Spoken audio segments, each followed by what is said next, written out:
आज पंढरपूर तालुक्यातील उद्धव ठाकरे गटाचे पदाधिकारी व कार्यकर्त्यांनी पंढरपूर येथील छत्रपती शिवाजी महाराज चौक या ठिकाणी एकत्र येत भाजप सरकारचा लोकसभेत झालेल्या पराभवाचा मनात राग धरत राज्याचे गृहमंत्री देवेंद्र फडणवीस यांचा निषेध व्यक्त करत राज्याचे गृहमंत्री देवेंद्र फडणवीस यांच्या फोटोज महिला पदाधिकाऱ्यांकडून जोडो मारो आंदोलन करण्यात आलं। यावेळी पंढरपूर तालुक्याचे पदाधिकारी व कार्यकर्ते मोठ्या संख्येने उपस्थित होते। पंढरपूर तालुका शहरच्या वतीनं मी भाजप सरकारचा प्रथमतः निषेध करतो, कारण गेल्या 4 महिन्याखाली लोकसभेचं इलेक्शन झालं।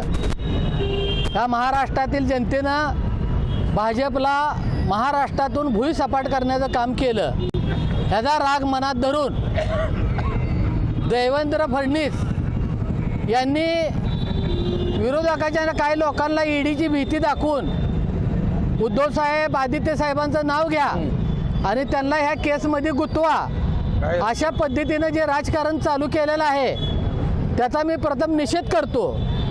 खरं तर ह्या लोकांनी मिंदेगड शिंदेगड घेऊन जी सत्ता स्थापन केली ही महाराष्ट्रातल्या जनतेला पटलेलं नाही आणि त्या बदल्यात महाराष्ट्र जनतेने ह्यांना त्यांची जागा दाखवलेली आहे। येणाऱ्या विधानसभेला महाराष्ट्रामध्ये परत एकदा उद्धव साहेब मुख्यमंत्री होतील आणि महाविकास आघाडीचं सरकार येईल याची भीती सारखी मनात असताना अनेक वल्गना करणं, उद्धव साहेबावर सारखं बोलणं, उद्धव साहेबावर बोलायसाठी 15 नेते नेमलेले आहेत भाजपनं, तर ह्याचा निषेध आधी करतो।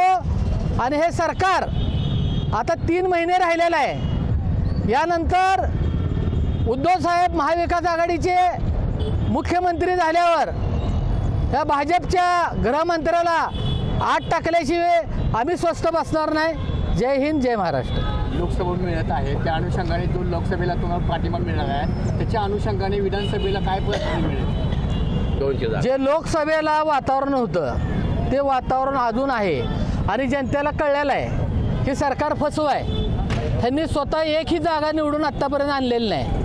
राष्ट्रवादी असेल, काँग्रेस असेल, शिवसेना असेल, ह्यांचे जे आयते आमदार आलेले आहेत ह्यांना दमदाट्या करून, ह्यांना ईडीची भीती दाखवून ह्या जेव्हा ह्यांनी सत्ता आणलेली आहे। खरं तर जनतेने ह्यांना कौल दिलेला पहिलासुद्धा नाही आणि आतासुद्धा नाही। त्यामुळं येणाऱ्या विधानसभेला 200 के पार महाविकास आघाडी येईल। आजच्या सभेमध्ये एका सभेमध्ये देवेंद्र फडणवीस यांनी ठोकून काढण्याची भाषा देखील वापरली गेली।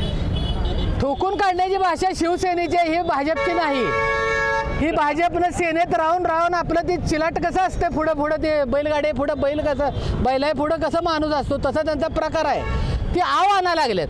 मिंदेगड असेल, शिंदेगड असेल, भाजप असेल, ठोकाठोकी भाषा ह्यांनी करू नये।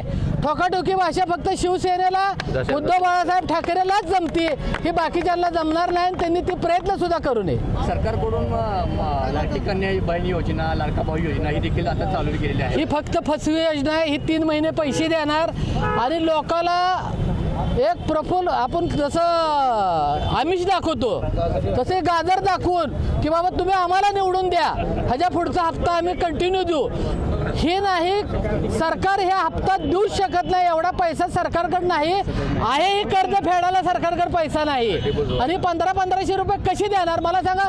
रोडचे खड्डे बुजवायचं म्हणलं तर ह्यांच्याकडे पैसे नाहीत आणि अशा वल्गना करतात। भाजपचेच काही नेत्याने सांगितलेलं आहे की ह्या घोषणा चुकीच्या आहेत आणि ह्या घोषणा कायम टिकूच शकत नाहीत। ही फक्त ह्यांना जे अपयश आले लोकसभेला ही भरून काढायचा कुठं तर प्रयत्न करतात, पण जनता ह्यांच्या 1500च्या भूल थाप्याला फसणार नाही।